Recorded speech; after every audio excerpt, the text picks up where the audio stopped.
All right, if you could take a seat, please. We're going to go ahead and get started. We at the World Affairs Council of New Hampshire, if anything, we are timely. So if you could find your seats, please. Thank you very much. Well, welcome to tonight's event. We're so excited to have you all here with us. We really appreciate you taking the time to be a part of this global conversation. For those who may not know yet or haven't heard me speak earlier today, my name is Tim Horgan, and I am the Executive Director of the World Affairs Council of New Hampshire. We are a nonpartisan, nonprofit, membership-based organization that is dedicated to helping people better understand the world around them. We achieve that mission through three main programs. Speaker programs like we're having here tonight. We do about 20 to 25 of those per year. Within that, we also have two podcasts that you can check out, the Global in the Granite State, which is our monthly podcast, and the Drinks and Diplomacy podcast, a 10-part series on the 10 things you'd like to know more about global affairs. We also run the State Department's International Visitor Leadership Program. We're so excited that we've been able to start hosting those groups again. Anise here in the back with the camera has been running around ragged with groups from all over the world, and we're very happy to see those groups coming back. We also have been running diplomacy simulations in New Hampshire high schools. Last year we really took a deeper focus on that program and had the opportunity to work with 600 students. This year alone, we have already worked with 600 students here in New Hampshire, giving them experiential opportunities. For many of them, the first time they get to see themselves as a global citizen. Adelino in the back, who's raising his hand, and we'll be taking questions from you if you prefer to write a note card question in. He actually participated in one of those diplomacy simulations last year, got very inspired by that opportunity, and has been spending the summer interning with us. So these programs really are creating change here in New Hampshire and globally. We thank you all for your support in so many ways for what we do, whether you are coming to our events, whether you are a member or a donor or a supporter of our organization. And here tonight, we want to give a special thank you to our major sponsor, X Corp. They are making it amazingly easy for us to host an amazing speaker like Secretary Pompeo. So thank you so much to them for making this possible. Equally, would love to thank our other sponsors, McLean Middleton, CCA Global Partners, who have been sponsors of our programs for many, many years, decades at this point. We really appreciate this long-standing support and this great relationship.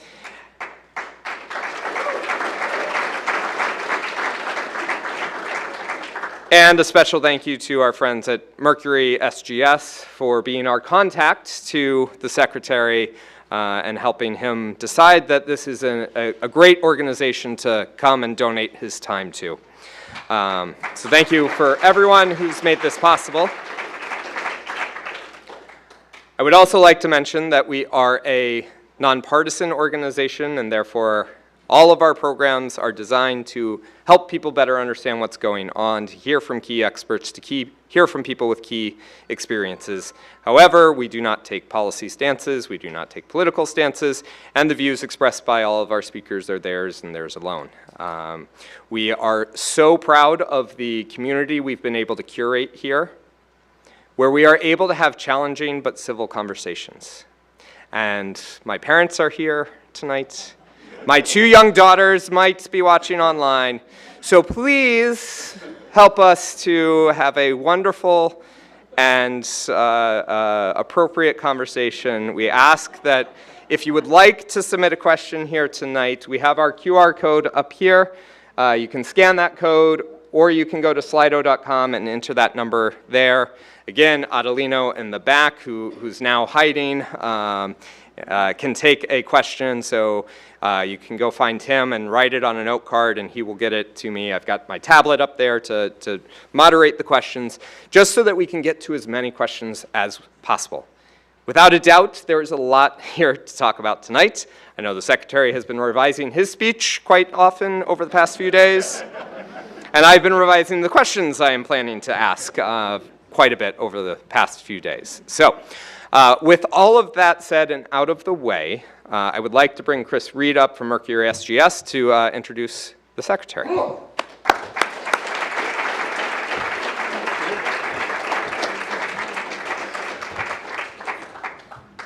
Thanks, Tim.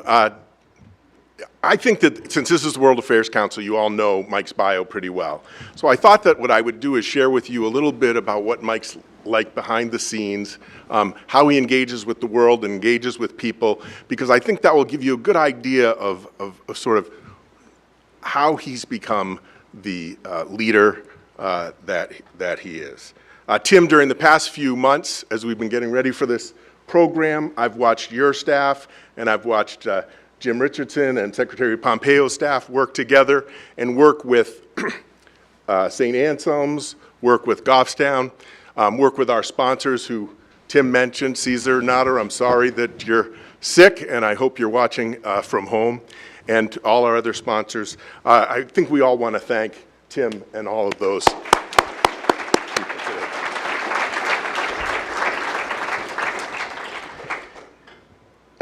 Now, in working with Secretary Pompeo's team back in 2017 and again this year, it never really felt like working with Washington people. It felt like working with New Hampshire people or Kansas people. It felt like people who didn't have big egos, didn't want big drama. It was like working with friends. And I think that reflects a lot on Mike Pompeo, because his people want to represent him well. Mike Pompeo is the kind of person that you want to work hard for and you want to represent well.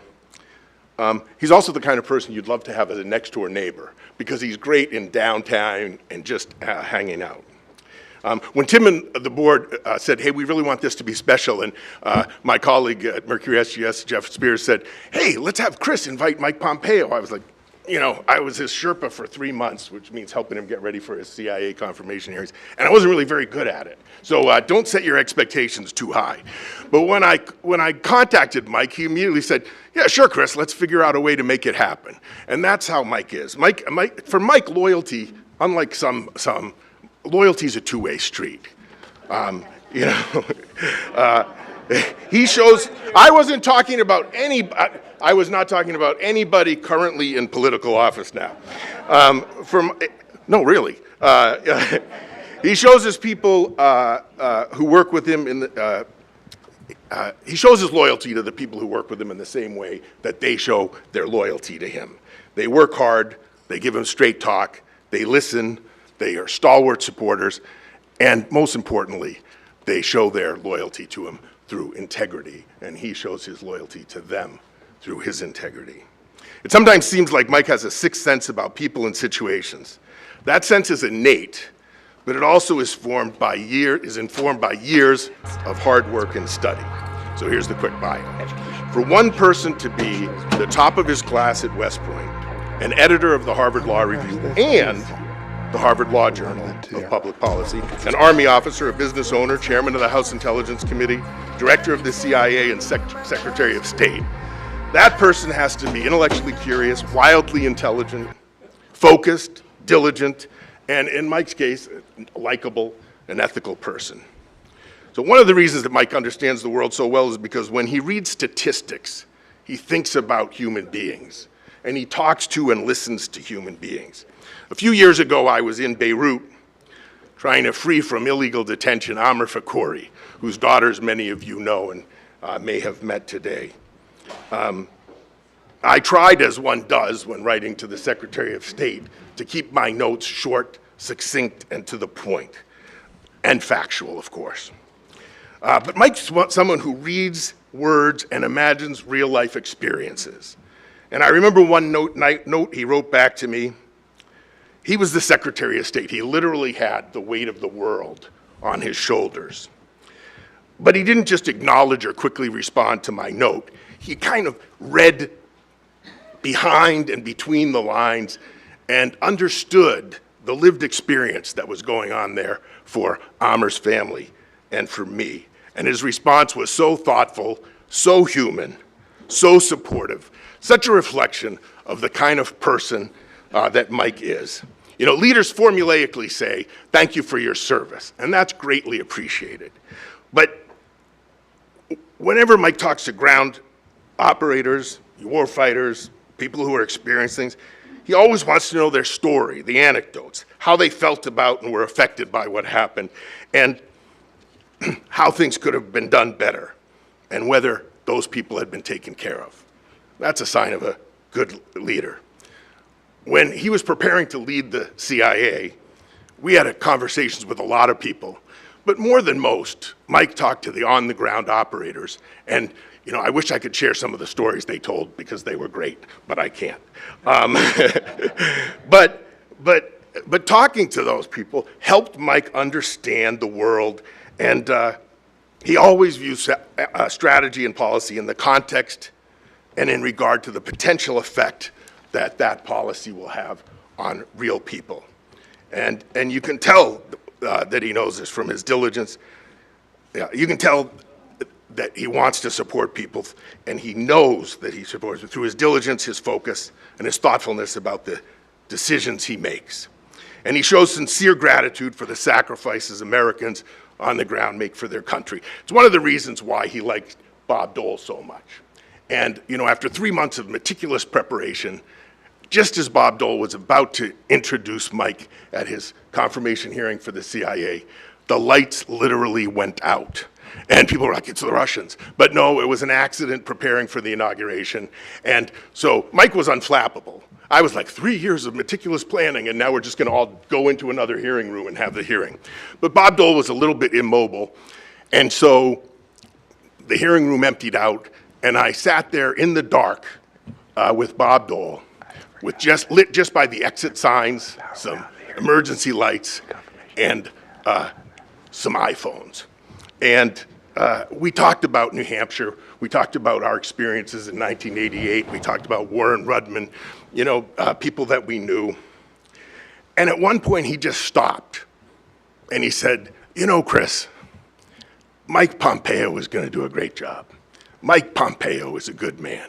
Now, a few minutes later, after we got him to stop joking around, he was going to say all of that in front of the cameras. But I think it says a lot that when the cameras are off, the microphones aren't in your face, and the lights are literally out, that someone like Bob Dole will sing Mike Pompeo's praises. And so I'm very happy to welcome Mike Pompeo to New Hampshire and thank him so much for coming here.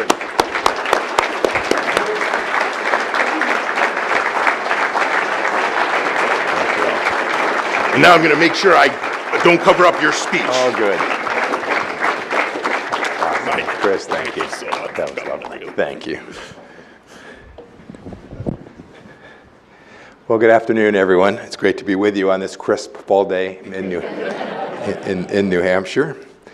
And thank you to all who made this possible. The sponsors for the event, the Institute, St. Anselm, it's always wonderful to be here. Chris, I was able to catch that introduction. That is truly humbling to hear those words. Thank you so much for that. We'll have a good time today. I've got 10 or 15 minutes worth of ideas. I want to talk to you about my central theory about how it is that America has the task of keeping you all safe, how American leadership needs to keep you all safe. And then we'll have a great conversation. I'm, as someone who's a former government person, you now get Mike Pompeo unplugged. And so we'll have a nice time. As I was preparing, I was thinking about learning about General John Stark in New Hampshire, in the right, the gentleman who created "Live Free or Die" was the state's motto, and his victory. I'm a little bit of a military historian at the Battle of Bennington. James Madison, another one of my heroes, one of our founding fathers, called him a champion in a glorious cause. We've always been equal to the task in America, and I know sometimes people become frustrated or concerned. You should know that I am deeply optimistic, at least in part because folks like you would come out in the afternoon and listen to someone like me at an event like this. It's encouraging to someone like me to see you And to see that people still care deeply about this great nation, it gives me optimism that my brand new grandson, Jack Michael, now 3 months, makes me very happy. I used to only have to worry about the next 40 years. Now I got to worry about the next like 140. But it makes me so happy and encourages me that he'll get a chance to live in the same great nation that we've all had the incredible privilege to live in too. Look, we saw this past weekend these momentous activities in the Middle East. Make no mistake about it. President Trump's decision to act after years of lies was proper. It was appropriate. It was useful. It was constructive. It delivered more security for the United States of America. It delivered more security for our friends in Israel and in the Gulf Arab states, and in fact made the entire world safer. America reasserted its global leadership in an important way. We didn't send the 82nd Airborne. We didn't send a Marine Brigade. We just sent America to send a message that a nuclear-armed Iran was unacceptable and that we were prepared to take some risk and put our airmen over the target and do something that was decent and noble and righteous. Now, I would tell you that some in my party have walked away from this idea, and it's really, when Chris talked to me, it's what I wanted to come share. It's not about my party, it's not about politics, it's about American leadership. From the time that Washington secured our republic in its earliest days to Ronald Reagan taking down the Soviet Union and winning in a hard-nosed fashion, America has taken on the mantle of global leadership. It is an enormous burden for our country. We should never walk away from that fact. We should never forget that that burden is real. It's expensive in terms of treasure, and it puts our young men and women who are in uniform and our diplomats who worked for me at the State Department, it puts them at risk. It's undoubtedly true. But my purpose here today is to remind all of us of the staggering benefits that accrue to each of us as a result of those costs. Sometimes too many in my party just tally the costs. They say it's expensive, or we can't lead, or others have a responsibility. Those are all things that are true. It is expensive, and others should lead. But what we know is this: absent American leadership, no one can take our place. There is no other nation. As a practitioner, as someone who lived it for 4 years, there is no number two. There is no other country that will rise to keep us safe. And the benefits that come from that, which I'll talk about tonight, far exceed those costs. And we need to keep our eye on that, and American leaders need to be honest with you about both the costs and the benefits that accrue to us. We became the greatest nation on earth by unapologetically seeking freedom, demanding freedom from our leaders, understanding that God is the one who gave us these rights, not a bunch of knuckleheads in Washington, and that it is hard work to maintain that. But when we do, it is important and delivers the things that matter. I see tonight a friend of mine, Katrina Lantos Sweat. I'm not sure she's from my party. But she shares a deep and abiding love of religious freedom and human dignity, something that our nation has stood for since its very founding, and something that is indeed worth spending a little bit of our treasure to continue to protect, not only around the world, but importantly here at home. You know, I served President Trump for 4 years. By the way, that makes me pretty unique. Yeah, it's true. What we were able to do in those 4 years was not solve all the world's problems. We had many failures during our 4 years, and I'm sure we'll speak to them. I'm pretty candid about the things we did well and the things we did less well. But we were sincere in our vision that understood that putting America first meant we needed friends and allies around the world. We needed others to do more, but that we are prepared to do our part. You know, we watched a Chinese Communist Party that thinks that our nation is in decay. And I knew it wasn't true. President Trump knew it wasn't true. You know it's not all true. But there's signs of it, and there are things that can be pointed to, and we need to make sure that we are always articulating a vision for our nation that doesn't let anyone challenge our way of life. Xi Jinping wants your children and grandchildren to live in a world that looks more like his than ours. And that is just simply unacceptable to me, and I know to each of you as well. You know, we had taken office following a very difficult time in American foreign policy where our president had gone to the Middle East and apologized for the United States of America in a very, I would describe it as infamous speech in Cairo. We'd watched Russia invade and take 1/5 of Ukraine, a good chunk of Europe. He had talked about leading from behind. I, as someone who was a young lieutenant in the 1980s, didn't understand how you could lead from behind. It made no sense to me. They seemed at hard opposites, leading and being behind. No, it requires truth and honesty. It requires humbleness. And when you get those things right, then America can truly secure its own freedom. You know, as Republicans, we should be proud of that. We shouldn't walk away from it. Today, we are blessed. We control the executive branch, and we mostly control the House of Representatives, although I pray for Mike Johnson every day. We did so because the American people could see the good common sense that our party had delivered over a long period of time. Simple ideas like hard work being rewarded and decency, and not being adventuresome in our foreign policy, but being serious about it. I hear stories about President Trump being an isolationist, and I must say, having served him for 4 years, I didn't see it. I saw a model of deterrence that reflected the great traditions of our nation. He would put America first. He was unabashed about that. I was too. I still am. I believe that is deeply the purpose of those that you send to lead, whether that's at the state level or the federal level. I would always remind, I'd meet with someone, they would have taken offense at President Trump talking about America first, and I would say to the leader of Bangladesh, I'd say, ma'am, I assume you put Bangladesh first. And she would snarl. But she knew it was right. She knew it was true. She knew she was representing her nation and her people in the way that was most fundamental. She knew it was her purpose. And so she couldn't say much other than to say, please make sure it's not America alone.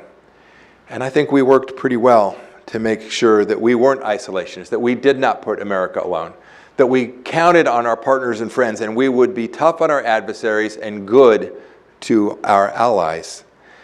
You know, there's the famous Winston Churchill line that says there's only one worse thing than fighting with allies, and it's fighting without them.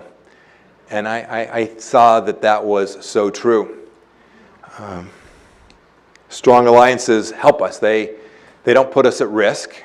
I was heartened to see President Trump just these last 48 hours in the Netherlands, sitting with NATO, having changed the nature of that organization, having now convinced our NATO allies that they had a job to do to secure their own freedom.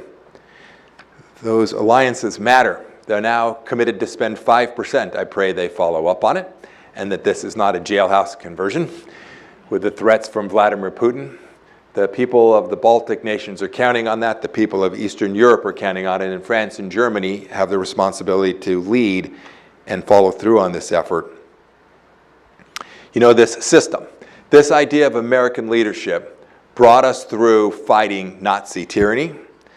My father, who served in the Korean War, knew too that with minimal use of American power, you could achieve a lot.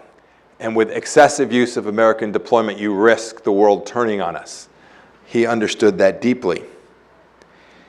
You know, there have been those that have, in my judgment, been errant. I'm happy to talk about some of the names. They don't all care for me particularly. But we need to make sure we do this in every element of American economic power. I've spent most of my time today speaking about our military, but you should know our biggest power is you. Our most potent tool when we are extending American diplomacy to the world is the American citizen and the American economy. It is strong, it is innovative, it is creative. People come here to America because of it, and they want to be our partner because of it. Look, President Trump and I don't agree on tariffs entirely. I think they should be a useful tool to change the way nations behave and not something that tries to separate friends. I am happy to put enormous tariffs on the Chinese Communist Party. I want to find a way to work with our friends and allies.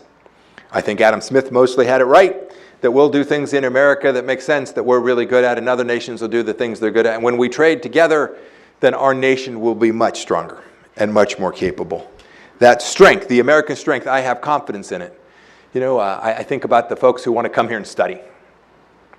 We're the envy of the world. There is not, be careful, I almost said this in a way that my son would say, you know, you hung around Donald Trump too much. I'll say it a little less unambiguously. I know of no child in Africa who wants to study at Moscow University. I know of no kid who's growing up in the toughest parts of Southeast Asia who says, yeah, I'd really like to get in and study in Xinjiang. No, they want to study in the United States. They want to go to Berkeley, which, by the way, I'd suggest not doing that. But for a different set of reasons, I come to a place like this, or to a place like my alma mater. They want to be here because we do lead, and we lead with dignity and humility and decency, and we are strong. And we are not someone who wants others and demands others to kowtow to us, but are looking for partners and friends around the world. You know, today, the world is deeply divided. There is an authoritarian axis. The Russians, the North Koreans. I spent a lot of time with Chairman Kim. I'll never get those hours back in my life. Indeed, I'm the American record holder for time with Chairman Kim. The previous record holder was Dennis Rodman. Which I tell my son, I told you I'd break NBA records, and he shakes his head. Right, we have the Russians, the North Koreans, the Venezuelans, the Iranians. That's about it. The rest of the world envies who we are as Americans, and they want to be our friends and partners, and we need to do well by them. You know, there's been inside of my party this debate about Ukraine, about whether we have any interests there. And there are indeed some in my party who say we don't have any interest in the Middle East. You know, and sometimes I wish it were so, but it is simply not the case. The good people of Kansas, the good people of New Hampshire have deep and abiding interests in protecting national sovereignty, that central idea that has preserved so much of American security. And we should be clear, the Ukrainians, for all of their challenges and for all of the problems inside of Ukraine, they are not the aggressor here. The Ukrainians have not taken 25,000 Russian children and squirreled them away from their families to re-educate them. The Russians have done that to Ukrainian innocents, 2-year-olds, 5-year-olds, 7-year-olds, taken to the eastern part of Russia, never to be reunited in their family, and taught that Ukraine is an indecent place. And when Ukraine manages to strike in Russia, they strike military targets. And when Vladimir Putin attacks Ukraine, he goes after hospitals and schools and electricity and civilians. We should never allow the idea of moral equivalence to even walk the face of this earth as between those two. I hear the argument that says, but Mike, we can't be everywhere and always. And that's true. That's fundamentally true. But no one's asking us to be everywhere, although they are always asking us to be right, always. That we can do. You know, President Zelensky has never asked for an American soldier to risk their lives in that place. He has simply said, be with us, stand with us on the moral high ground, and then if you could get us some stuff, we'll go do the nasty work. I'm proud that President Biden did some of that, but I was deeply critical of his approach. Why was that? It wasn't because he was helping, it was because he didn't do enough.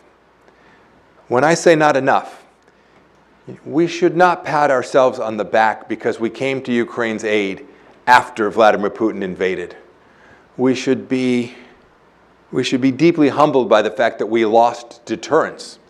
And Vladimir Putin believed, whether rightly or wrongly, he believed that the cost of invading Europe was not high, that our president, that NATO, wouldn't actually come to the defense of Ukraine. Which leads me to the final idea before I take questions. You know, I think sometimes it's the nature of good and decent people that we want to see the best in everyone. And sometimes we look to see the best in our adversaries. President Bush, I see his picture on the back wall there, right? He said, when I was with Vladimir Putin, I looked in his eyes and I thought I could see his soul. I've joked with President Bush. I said, I was with him too. I never saw that. You must have better vision than me. The truth is, we need to acknowledge that evil roams the earth. Maybe this is me as Mike the Christian. I remember Genesis, right? I remember those first stories of the Bible, that until he comes to take us away, that evil is here and it is around us. And while it is difficult to understand how Vladimir Putin could do what I was just describing, and it is hard for us to rationalize that in a moment that isn't too far in the past, in the end of 2019, the head of the Chinese Communist Party knew that a virus had escaped his laboratory in Wuhan. And he had two choices, two fundamental choices. He could engage the world to say, we have a problem, and could we get the best scientists, the best doctors, the best disease control people in the world? Can you help us avoid spreading this to the world? Or he could put 10,000 people on a commercial airplane and fly them to Milan. The end result being the death of 10 million human beings with no remorse. That's hard for us to understand and appreciate, that to this day Xi Jinping doesn't think he did that wrong. And yet you know it's wrong, we know it's wrong, and he's never been held accountable. That evil exists. And it is not our responsibility to be everywhere. We cannot solve every problem, but we can work hard at it, and we can do what's right, and we can encourage our friends and allies to deliver a model that would have convinced the world to stop Vladimir Putin from doing what he did. And I think over these past days has convinced the Ayatollah that the world is fundamentally different than he thought it was even a week and a half ago. And, there's this debate. I saw it on CNN yesterday. Like, how much destruction was done? The truth is, I don't know. I'm no longer the CI director. I don't get to see all the good stuff. But I do know this already, without any battle damage assessment whatsoever. I know that Chairman Kim is sitting a little less comfortably on his throne today, and he is probably digging the hole just a little bit deeper. And that Maduro in Venezuela knows that there's a new leadership in America, prepared to do important things in moments that really hinge, that are really the fulcrums of history. That strike that the United States took, and the work that the Israelis did before that, and frankly, the decades of support that America has provided to keep terrorism at bay since 9/11 in 2001. That work is noble. It is decent. It will be required. It's not going away. And I pray that those in the Democrat Party who are isolationists and those in my party who get far too close to that line will come to see that we can judiciously use American power and be a force for good in the world and deliver important security for us here at home. I pray that we continue to get this right. All of the elements of American power can be used in a way that deliver really good outcomes for each and every one of us. And as a result of that, the world will be a bit safer, and I think the good Lord will smile on that hard work. Thanks for the chance to be here. I look forward to your questions today, and I know we'll have a good conversation. Thank you all very much.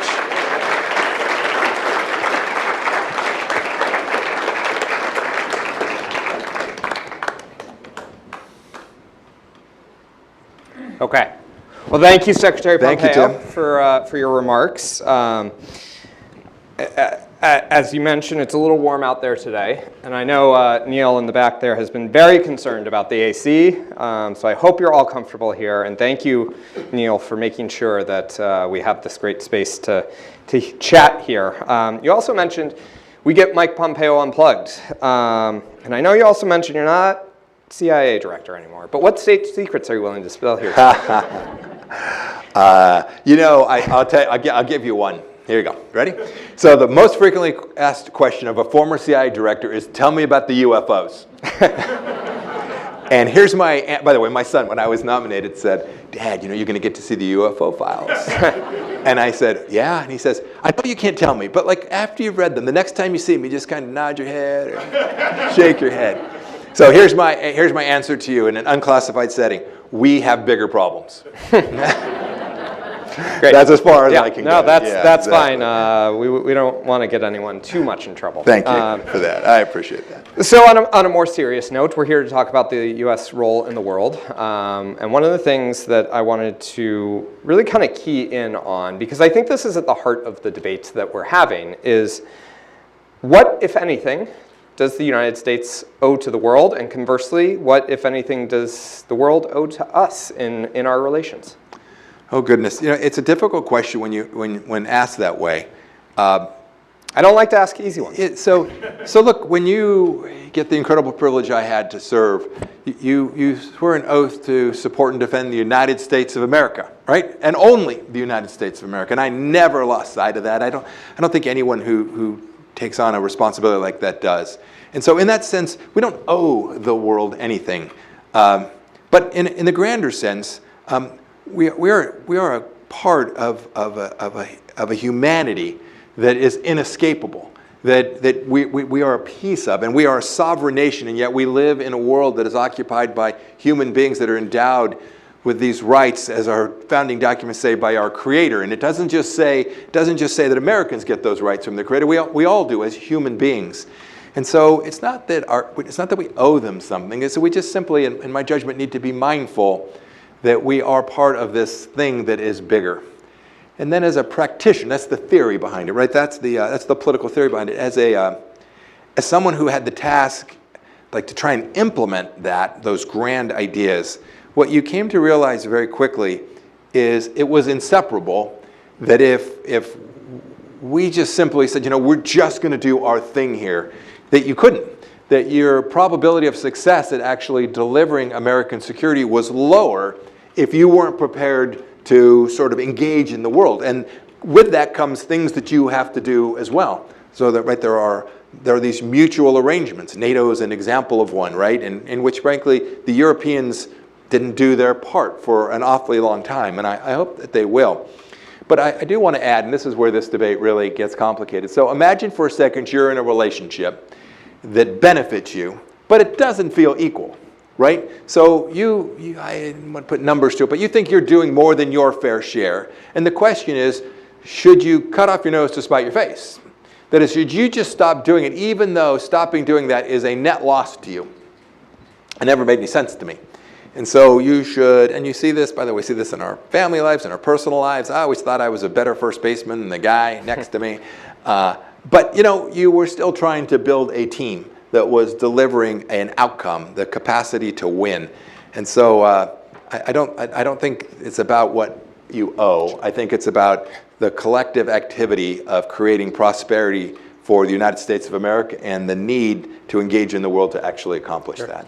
So I think you said something quite controversial there without even realizing it. The Red Sox traded their biggest star because he wouldn't play first base. So I don't know what you're trying to imply there. But, yeah. Don't put me in. When I became 12, they started throwing curveballs, and that was the end of my hitting. Okay. Yes. Exactly. So of course the biggest issue of the day, and I must applaud your team for continually updating your information and your speech on Iran. I will admit to giving up on trying to revise my questions probably around early morning on Monday.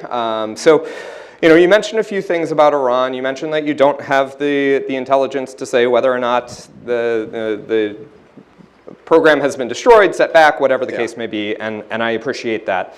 Can you talk to us first a little bit about the history of why Iran and Israel, U.S., have gotten to the point that we're at right now? Sure. By the way, when I talk about Iran, I like to be transparent.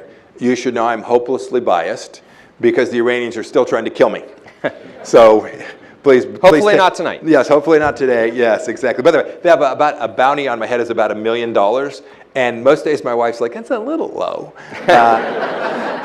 Anyway, there's a handful of days where she's like, I'm going to do the GoFundMe campaign, man. Take the trash out. Feed the dog. Come on, do your part. Look, since the Americans were held for 444 days in 1979, which, my son doesn't know, right? He was born in 1990. They've been ruled by a religious theocracy that has viewed us as the great Satan. partly for domestic politics, but they partly believe it. They partly, this is part of their catechism, their Islamic catechism. And so they have been building, including not only their nuclear program, but the terror proxies that killed many Americans, over 500 in just a couple years alone. They blew up our barracks in Beirut. They killed Americans as recently as October 7th, 2023, when Hamas came out of Gaza and conducted what I have now witnessed as the greatest atrocity I've ever physically witnessed with my own eyes. And so the answer to the question of the history is the regime in Iran is trying to destroy our nation. They view Israel as the little Satan and us as the great one. And so we have, for now, 46 years, been working to keep ourselves secure and safe from this Iranian threat. And what happened this last week is just the latest iteration of the necessity of continuing to put pressure on them to try and keep Americans safe. So we, of course, the biggest issue or contention point, seemingly, is the nuclear program. Iranians say that it's purely civilian, even though they're enriching to 60%, which is not quite weapons grade, but no civilian use known at this point. Can you assess for us what the Iranians were thinking during your time as America pulled out of the JCPOA, the joint plan of the Iran nuclear deal? Yeah, the nuclear deal. So, what is your assessment of Iranian thinking that they hadn't enriched to 90%, which from my very untechnical reading of things is not that big of a step to make? Why hadn't they taken that step? What thinking did they have in your assessment? So I'll say two things about that. By the way, you're right. 60% is a little misleading. That's actually 95% of the work required to get to enrichment. They talk about it 60%, but the last step is the last 37 or 38% happens in a matter of hours or at most days. So they're very close in terms of enrichment material. Second, I've seen this debate about what the intelligence says. I am highly confident that the Iranians were cheating all along. That we, in spite of having great intelligence and knowing lots, that there was a program, an active program underway that we just couldn't pick up. Mike, why do you believe that? And my answer is because they always did. And I saw no evidence that they had moved away from their intention to get there because they viewed that nuclear capacity, or at least being on the very edge of it, as their security blanket. And they would even be saying today in their moments together, those that are still alive, would be saying, the Americans didn't drop weapons in Pyongyang. That was because the North Koreans got to a nuclear weapon. And they may well be right about that. All the more reason it is an absolute imperative that we prevent them from getting one too. Because they're not North Korea. They are far more capable. They have a much richer, deeper history. They have better scientific community. There are many things they can do to threaten us in ways that the North Koreans simply can't. And so the fact that we failed to prevent North Korea from getting a nuclear weapon doesn't remotely diminish the absolute necessity of us preventing the Iranians from getting one. Okay. And on the North Korea issue, my question is, does the fact, regardless of what damage was done and how far it's set back, without regime change, which has been discussed by President Trump, by the Israelis, unclear as to what people are really thinking about that, but without regime change, aren't the Iranians going to continue this? If you believe they've continued it before, and isn't this pushing them to race to get that bomb to be protected in the way that North Korea has been? So I would argue two things. One, yes. I don't think in the mind of the leadership, I don't think I think they very much want to get there. They do have a new cost calculus they have to perform today, right? So that is different than just 6 weeks ago or 8 weeks ago. As they're thinking about whether they want to race to this, I think they know what that means, right? There'll be more former Iranian generals. And so I think that now that problem set is fundamentally different for them today than it was. So I don't think for a moment their desire to get there remotely changes. Their willingness to actually act on that, I think it will be much decreased so long as President Trump and Prime Minister Netanyahu are in office. Sure. Okay. Well, there's certainly plenty more to talk about with Iran, and I invite our community here to, both here in person and online, to sending your questions to our Slido app, or go back to Adelino, grab a note card or two, and hand him your questions. We'd love to get your take on this, but I do want to move forward, and not that far afield, over to Israel. So Israel has been a key player in this. And the degradation of Hamas, Hezbollah, and the role that they played in the demise of Bashir in Syria have all been credited as part of the reason why they felt more comfortable attacking Iran in the way they did. Can you talk to us a little bit about your assessment of Israel's wars, conflicts, whatever term we're using there, with these various proxies? So those proxies have posed a significant threat to Israel for a long time. They believed, the Israeli leadership believed, that they had a model that had worked, right? That there were Gazans working in Israel. They came in, work every day, and went home. They thought it was a model, both in Judea and Samaria and in Gaza, and to some extent true in Lebanon and Syria as well, that could continue to deter. On October 7th of 2023, that all changed. That all changed. The dynamic is different, and it is not going back. The Israelis now believe that they must eliminate those risks in order to protect their own people. And by the way, I think they're absolutely right about that. And so they set about it. So while we all saw the pager operation, and we all saw what they have been able to achieve in Gaza to date, they're not finished. They're going to stay at this. They no longer believe that they can tolerate Iranian influence that's that close to their own people. They will suffer another massacre like the one that they did on October 7th, and they're not going to let that happen. And they have demonstrated they have the capability to prevent that. And so I think we now live in a fundamentally different space that is ripe for peace and prosperity. We were one of the significant successes that I will take credit for, that is as part of a team, was the Abraham Accords.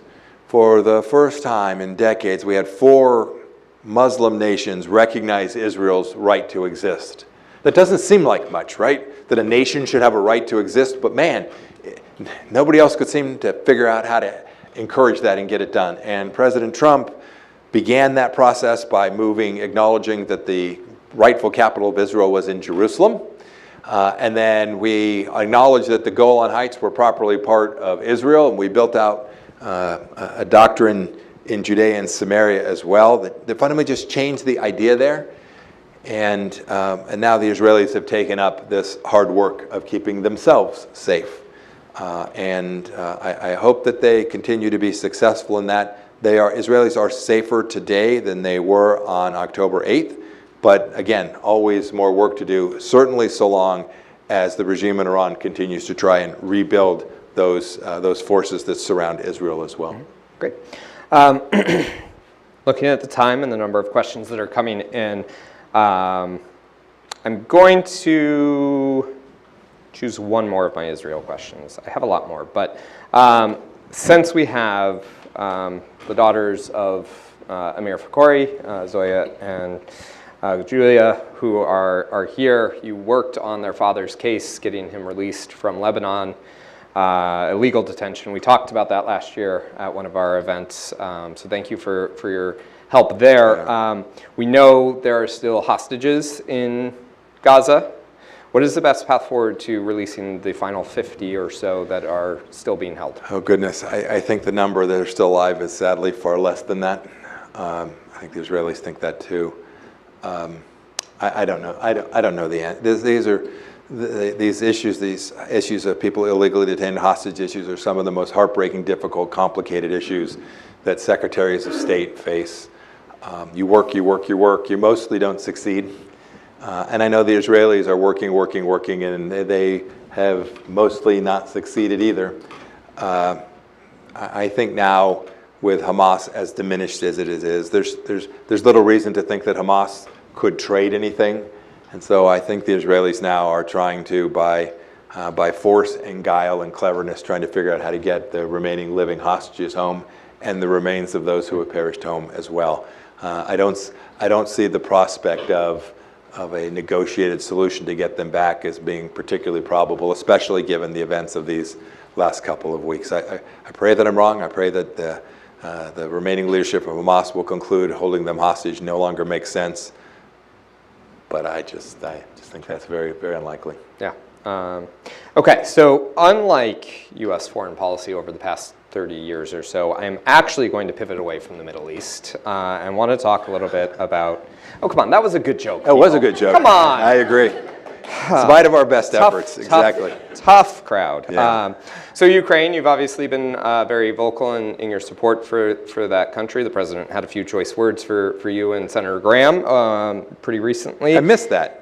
You did? Okay. No, We'll talk to your comms team. I saw it. Yeah, no, I saw it. Yes, exactly. So you mentioned in your opening remarks the importance. You mentioned that Ukraine is not the aggressor here. You mentioned the underreported story of the 25,000 children who have been basically kidnapped.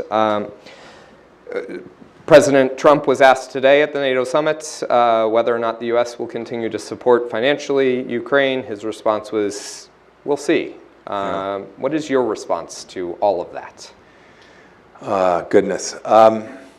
It's not so much my support for Ukraine, although I want them to be successful. It's really you. Like, I want to keep us safe. And I didn't speak about this because I wanted to keep the remarks neat, but we have to win, right?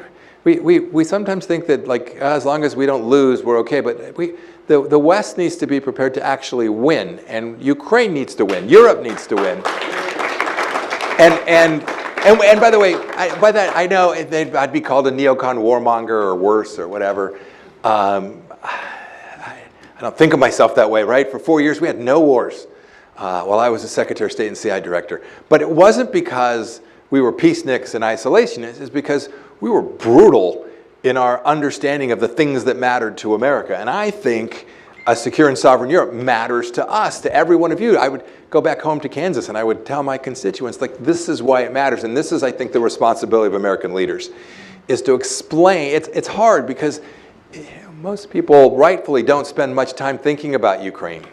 Right? They're thinking about I got to pick up my kid from the soccer game, and I got to figure out how to do a good job at work today.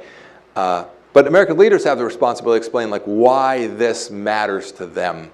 And I think too few of our elected officials are prepared to actually do that. Sometimes not intellectually prepared to do that, and sometimes it's just easier to say, you're right. We just need to fix the potholes in our town. And I am sympathetic to that, but I think our responsibilities go on further than that. So as for this conflict in Ukraine, in the end, you have to restore what President Trump had in our first term.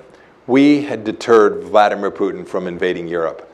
I know Democrats will say, oh, you were just lucky that they didn't invade, right? They took a fifth of Ukraine in 2015, not an inch of Ukraine for 4 years, and then they went back at it a few months after we left. I'm happy to be lucky. But I actually think it wasn't luck. I think Vladimir Putin thought this guy Trump is different. And he might just do something. You can call it whatever you want, but he might just do something that would really be bad for me. And so I'm gonna take a pass for 4 years. And then he saw President Biden, who allowed one of the great debacles of my lifetime, what happened in Afghanistan, right? He saw this weakness and said, I'll bet they're not prepared to do anything to help the Ukrainian people. And he turned out to be wrong about that and wrong about his military's capability. But it's that perception that matters, right? It's that perception that causes you to lose deterrence, which is the sine qua non of successful American foreign policy, is the capacity not to fight and win wars. You need that to deter, but that's not what it's about. It's about avoiding them. And that deterrence model was broken in February of 2022. And so I think we have to restore that. I think President Trump needs to. I think he can. He needs to impose real costs on Vladimir Putin. I'm confident that we can do that. I think Secretary Rubio knows that too. And I hope that they get to a model that does that, because that's when you can get the ceasefire. That's when you can begin to restore the proper relationship. And then you can figure out some fine day how you retake what Vladimir Putin wrongfully took. I'm not for a moment, I'm not naive. I get what's going on the ground. I was in Kyiv 10 days ago. I was in Odessa the day after that. I get where it sits today, and that we're probably not going to get it back in just one fell swoop. But we can do a lot to prevent this from happening again and restore a sovereign model. In the same way we want America to be sovereign and free, we want our borders to be secure, we should want every nation's borders to be that way. And without countries in the Baltics, Lithuania, Estonia, Latvia having to fear, or the Finns having to fear that one day Vladimir Putin will roll through their country as well. And the United States can be a central part of that without a cost that exceeds our capacity. Okay.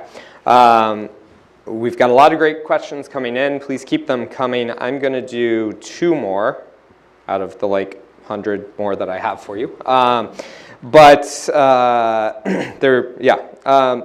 one of the things that I wanted to really get your experience from and your insights on as CIA director are these intelligence reports. We have seen the president come out and talk about he doesn't believe intelligence reports for various reasons. I'm thinking the Russia collusion case, or whatever we want to call that, the COVID lab leak theories, Tulsi Gabbard's by the march. way, he was right to doubt what the intelligence community said on that. Not saying one way or the other, but he has been very vocal about his doubts about many of these reports, including Tulsi Gabbard's recent March thing, which she has now come out to revise. Wherever we are on that, as of 7 o'clock She knows tonight. she was wrong too. Exactly. Is it that our intelligence community is getting it wrong? Is it that we are not as tuned in as we think we are? What's going on with the intelligence communities in these reports? It's a good question. You just highlighted 3 out of the thousands that they will prepare. This is my answer to your question, which is they mostly get it right, but we shouldn't accept their conclusions just because they're someone else's conclusions. We should do the hard work of reading them in full and understanding what they're based upon. And this latest report that apparently, I'm now commenting on things that are reported and leaked. But oftentimes the intelligence community will say, I think X, but I'm not really very sure. Though it's called be low confidence reporting. But they're trying to help leaders who are responsible, decision makers, be informed. And so we shouldn't. By the way, there were many times I saw reporting that my agency did, and I sent it back for a do-over. I gave it a C- and put a red mark on it and sent it back for more work, right? They sometimes get it wrong, and they're sometimes not thorough enough, or they sometimes bring their own subjective bias to bear. That seems fine. We have an analytic process in our intelligence community that tries to weed that all out, but sometimes it doesn't. But then as a leader, you're just like each of you, right? When you see a report in your company that came from someone that is a trusted advisor of yours, you don't take it on board and accept it just because your trusted advisor gave it. You try to understand it in all its nuance. And so I think President Trump sometimes doesn't quite articulate that properly. But he's overly criticized for being skeptical or looking hard at some of the things that he has provided, because sometimes they can be wrong. The one on the virus is a classic example where the intelligence community actually did really good work with the data set that they had at hand in real time, but failed to take the top line story that says Xi Jinping may just be lying to us, right? And being deeply skeptical that, as it turns out now, I can't quite prove it, but man, it came from the Wuhan lab. Like, that's where it came from. And if someone said, Mom, what are you willing to risk? And I got to risk a lot if you could get to the answer to that. And the intelligence community in the initial days didn't have that right. And so we all have an obligation to dig deeply and to not just accept what our intelligence community shares with us point blank. And, Sure. Anyway, reports can evolve. Yeah, but I will say this about the intelligence community. The best job I've ever had in my life was CIA director. I shouldn't, and some of you may have worked at the State Department, I apologize. But the CIA is just a unique, it reminded me of my time as a young soldier, where you had people there that were almost exclusively trying every day to get it right. And it didn't matter who was president, They weren't doing politics. They were going to do facts and data, and then the operators just like, sir, give me the dagger. I want to go swim the river for you, right? They were truly some of the great Americans. Some of you may have family members that work there.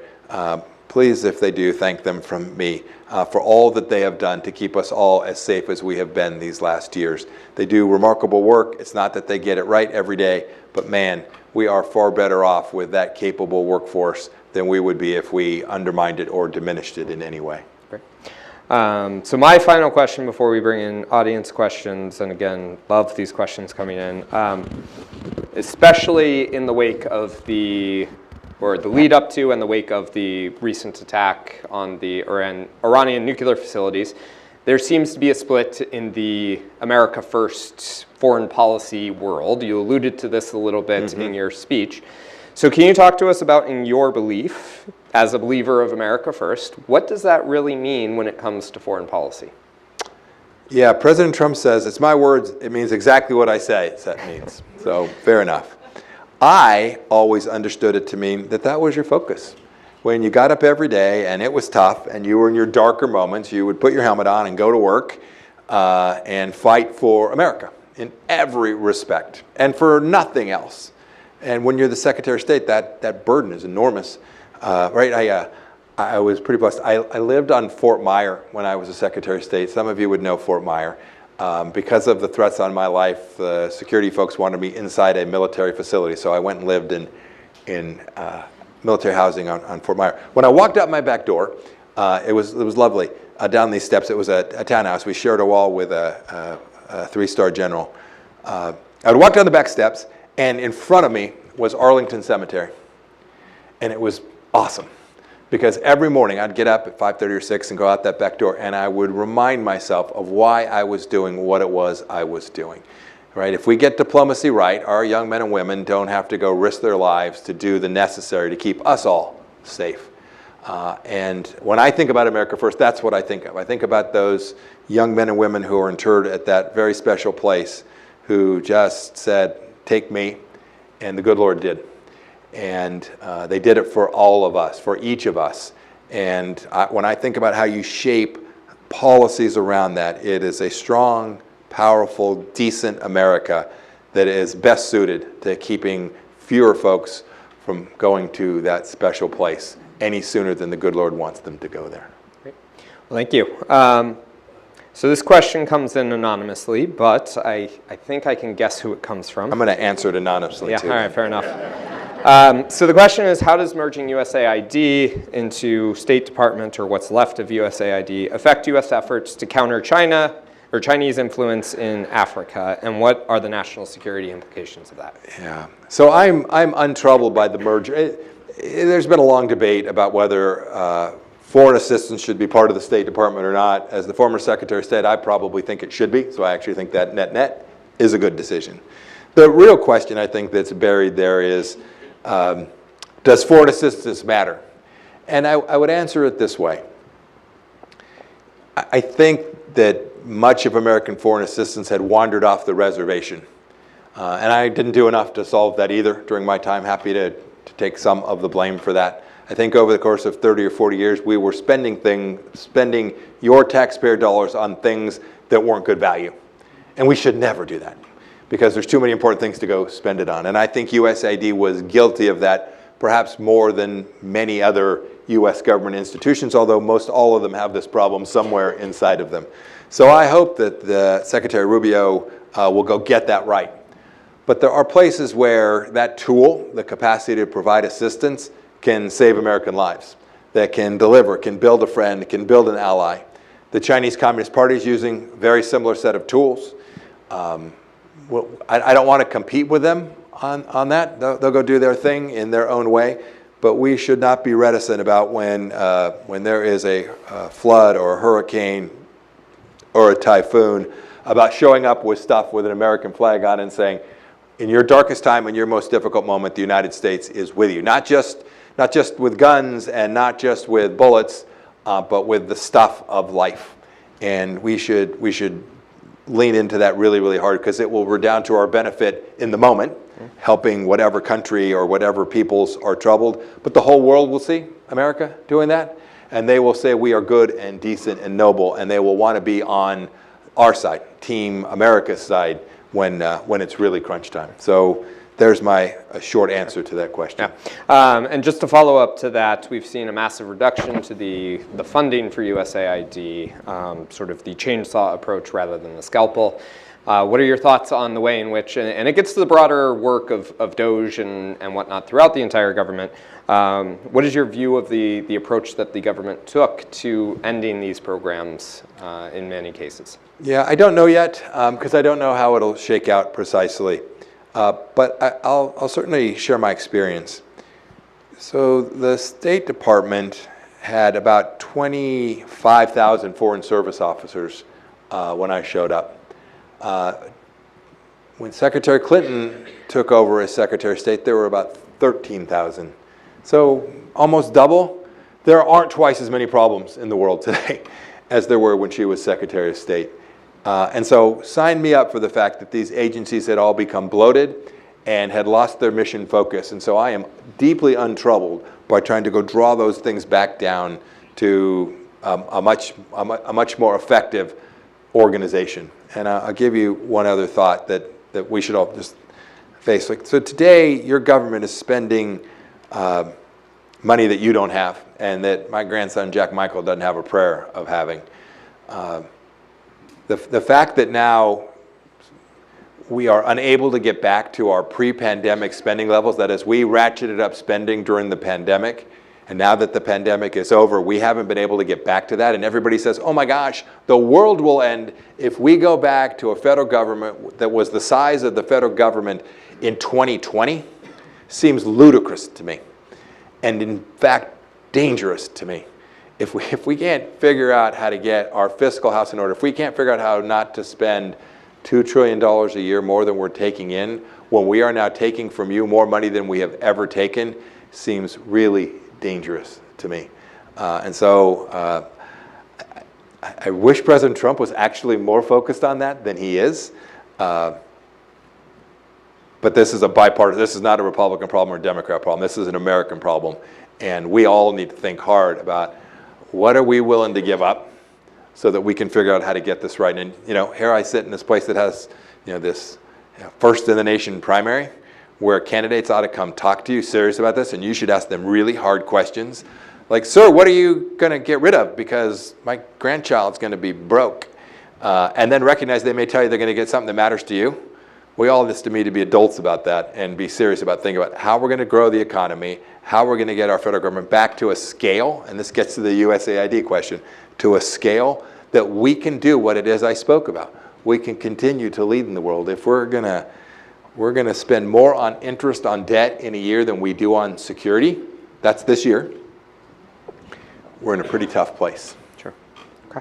So ask whoever troops through in the next year and a half, like what their theory of the case is, and don't let them BS you. Well, I won't make you answer this, but there have been a number of questions about why you might possibly be here in in New Hampshire, the Granite States. It's where you come to get cool in the summer. Yes, exactly.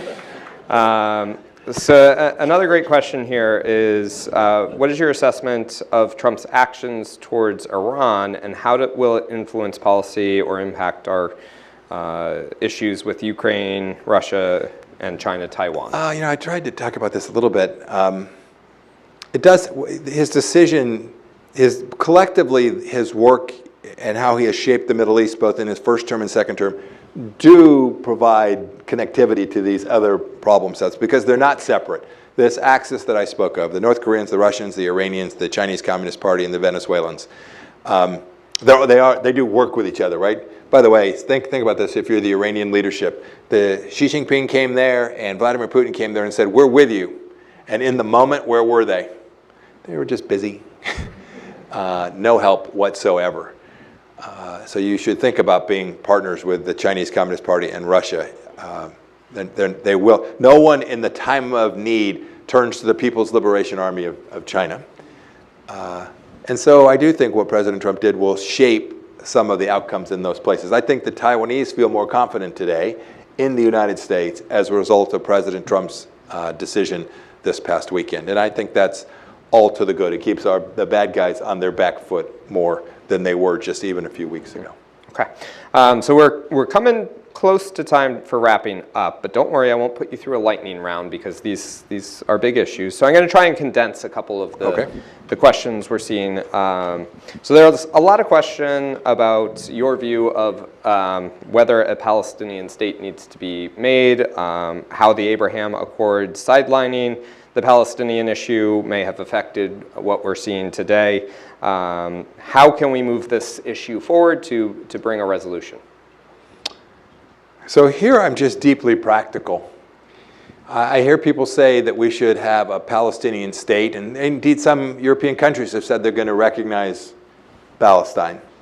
And I always ask them, when you go for the ribbon cutting, who are you going to stand with? Like, who's going to sign the other side of that deal today? There is no one. And so as a practical matter, you have to first answer the question, who will the leadership of that other country that you're going to say should exist be?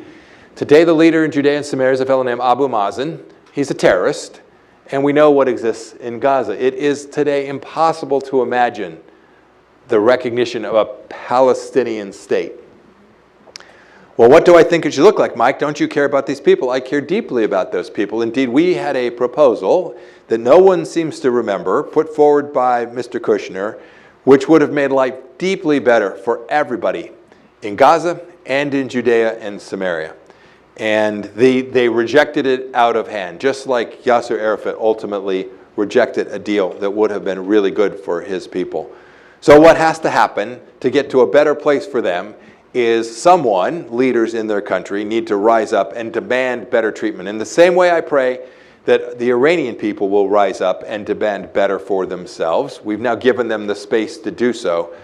I think the Israelis have now given the space for the people in Gaza and Judea and Samaria to finally find their way out of the horrific living conditions that have been imposed on them, not by the United States or not by the Kingdom of Saudi Arabia or the United Arab Emirates or by Israel, but by the leadership in their own nations and frankly by Iran and the money that was provided to those terrorist leaders in those countries. We have helped create the space now.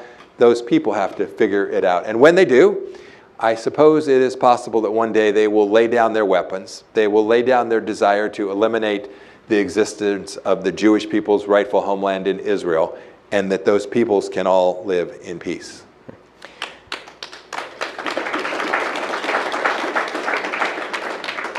And just to follow on to that, what is your assessment of the Israeli method of attacking Hamas? Are you concerned? There have been, whichever side of the debate you fall on, there have been accusations of genocide, of human rights violations by the Israeli military.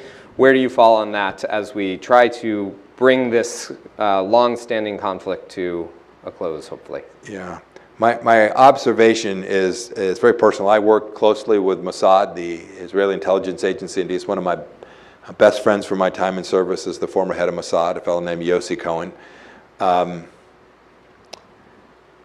The accusation of genocide are just patently false.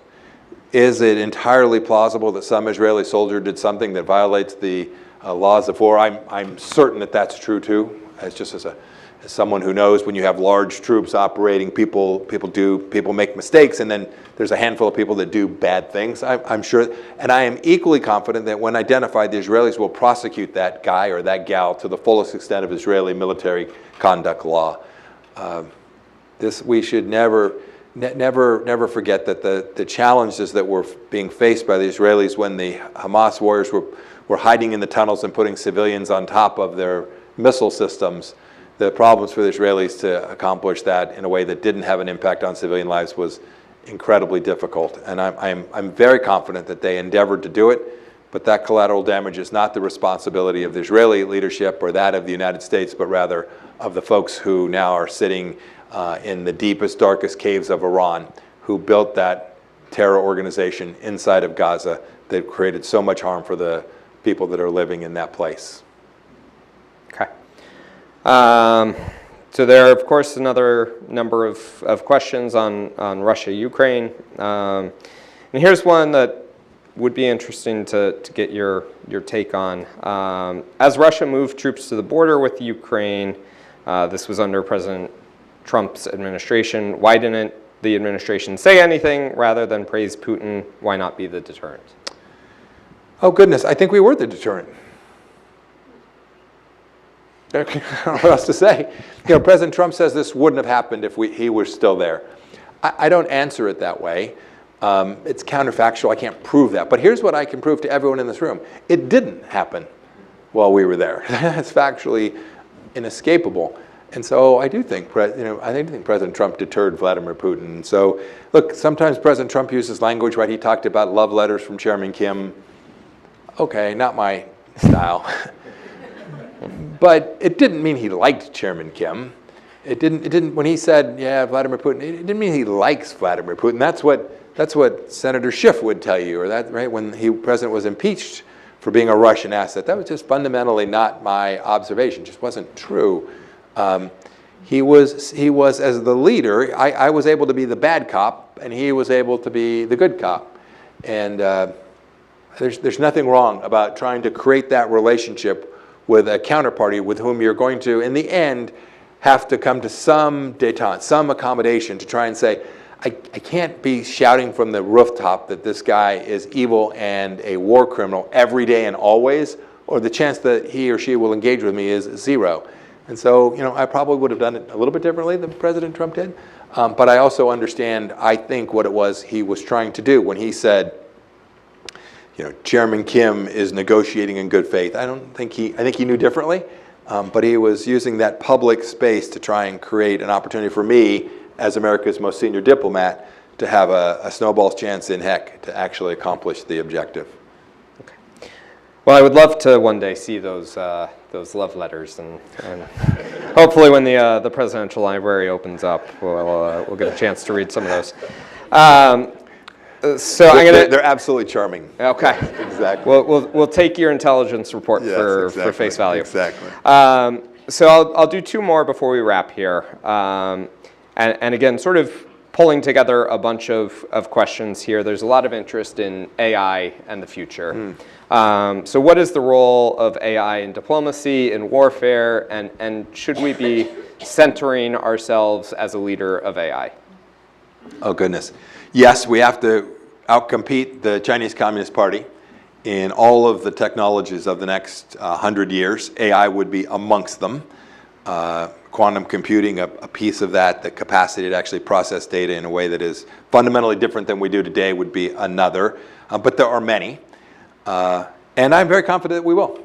And they'll be used. You've seen it already on the battlefield in Ukraine. You have seen some incredibly interesting first generation AI technologies deployed on unmanned vehicles, on drones, really changing the nature of that conflict for sure.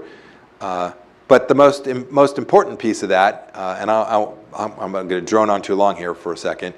The most important piece of this storyline around AI is that it was fundamentally delivered here in the United States of America. This is where most of the most advanced technology and advanced thinking about this exists. That remains true today. The Chinese Communist Party is getting closer, but they haven't caught up to us yet. They stole most of it. They then used it to build, but we still own that. Why is that? It is because we remain the most productive nation in the world. Why is that? It's because for a long time, we were really good about educating large numbers of our people. And if you said, Mike, what's the biggest threat? I get asked this all the time. Tell me what worries you the most. It is that our institutions of learning, I'm not even just speaking about higher education, our K through 12 schools, we better get our act together. Because if we don't teach our kids math and history, and importantly, that America is a nation that is a good and decent nation, and our history, with all of its challenges, we don't teach it our history, then the Chinese will crush us. The Chinese Communist Party will beat us. I'm so worried. There are so many schools that none of you would want your kids to go to today, right here in New Hampshire. Don't let that happen. Spend your time thinking about the world, but spend a lot more time helping somebody who says, I want to be on the school board, or some teacher, and make sure that your schools are actually teaching the things that will deliver that innovation and productivity for the next 50 years. If we lose that, in those schools, I was the 70th Secretary of State. The 75th or 6th Secretary of State won't have a prayer. And so we should be ever mindful that inculcation of the American tradition, of the American value set, is probably the most fundamental imperative thing that each of us can work just a little on every day.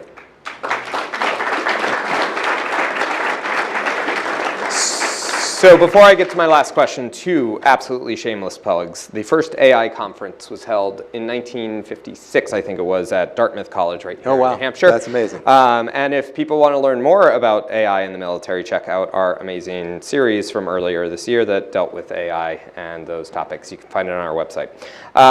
But the fact that you brought up young people is a perfect transition into my final question. Again, bringing together a couple of questions we see here about what would you tell young people who are looking to pursue careers in the international space and serving their country in the various ways that would allow? Goodness, go for it. That is noble and good and wonderful, so you should.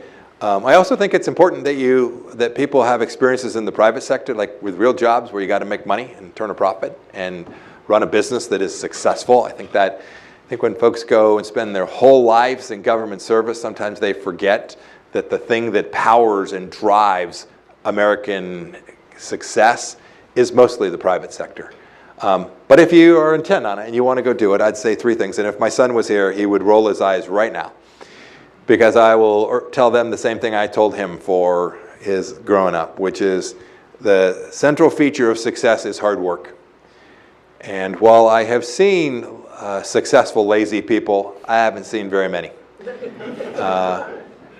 So work hard. Never shy away from picking up the shovel or grabbing one more book or, on a Friday night staying home. I never convinced my son of that. The second piece is tell the truth. Not easy to do. I probably didn't get it done every day, always in my life either, but tell the truth. If you walk away from that central premise, it's really hard to get back from. And then finally, so work hard, tell the truth. Finally, keep your faith. For me, that was central to any success that I may have had in my life, was that I never forgot there was something out there that was bigger than me. People have different faiths. I dealt with Muslims in the Middle East. I dealt with Hindus in India, all good. But these were often the people that were most successful were people who understood that there was something more than just the everyday activities that they woke up and had in front of them. And if you work hard and tell the truth and keep your faith, good things will happen. Not every day, but an awful lot. And importantly, an awful lot more than if you don't do those three things. So there'd be my wisdom. I know that's the last question. I got one last thought for you. My wife travels with me sometimes, and I'll be in front of groups, and we'll walk out and get in the car, and she'll be like, "Man, that was depressing." like it was all dark, Mike. That people are going to walk out of there and pop a Xanax or go have a drink or both, which is really bad. Don't do that. Please, I hope you don't take that away from today. I mean this with all my heart.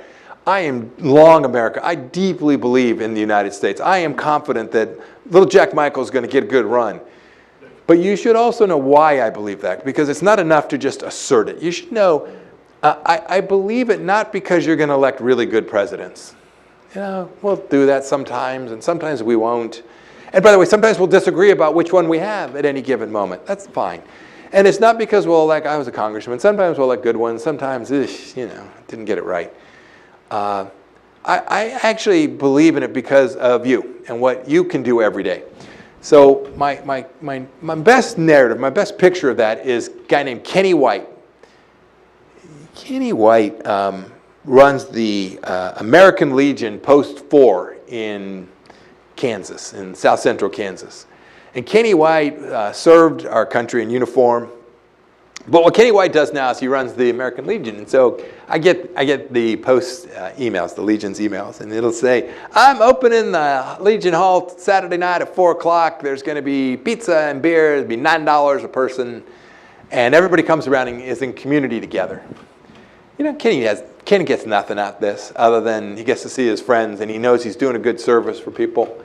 But you know what's fun about what Kenny does? On Sunday, most of those folks hop on their motorbikes and they serve as what we call the Patriot Guard. And they go to funerals for soldiers that are being interred in some place in Kansas. And they put their flags on their bikes and they go out there and they do it. And it is thankless. It's cold in the winter in Kansas, or it's hot in the summer there too. But these are the kinds of things that don't happen anywhere else in the world but the United States of America. I never saw that. And your companies, right? You might give a couple $100 to help the girls' soccer team get new uniforms, or to fix the turf on their field, or what have you. Or you take the chili dinner to your church dinner, whatever it might be. Those are unique to the United States of America. Don't lose those. Keep doing them. Keep doing them whether we have a really good president or a really crappy one. Because if y'all keep doing those things, if we keep at it, if those institutions that are communities, I think about you all coming here to see me, right? You came here, you'll see friends, and you'll go back and you'll write each other and say, I think he was just way off base, or, well, he was really good. Most of you, I hope, say that. But that's really neither here nor there. The fact that you came out to be part of a community is something that keeps us differentiated and gives me the optimism to know that no matter how dark the world might be, or how much evil might roam the earth, that we're going to be okay. And when that falls away, when I see everybody say, I'm not doing that anymore, I'm not, the Kennys of the world don't go do this little bit, then I will really worry about the United States of America, no matter how capable our president is or our Secretary of State is. So my prayer and my hope is each of you you'll think a little bit about who's leading our country, but you'll spend a lot of time thinking about how you can be a part of your church or your synagogue or your Boy Scout troop or whatever it may be, and you'll do really good work. Your World Affairs Council. Your World Affairs Council, absolutely. And you'll do that really good work that is so different and so special, and the true glue that delivers on what our founding fathers really believed was so special. So thanks for the chance to be with you here at the World Affairs Council.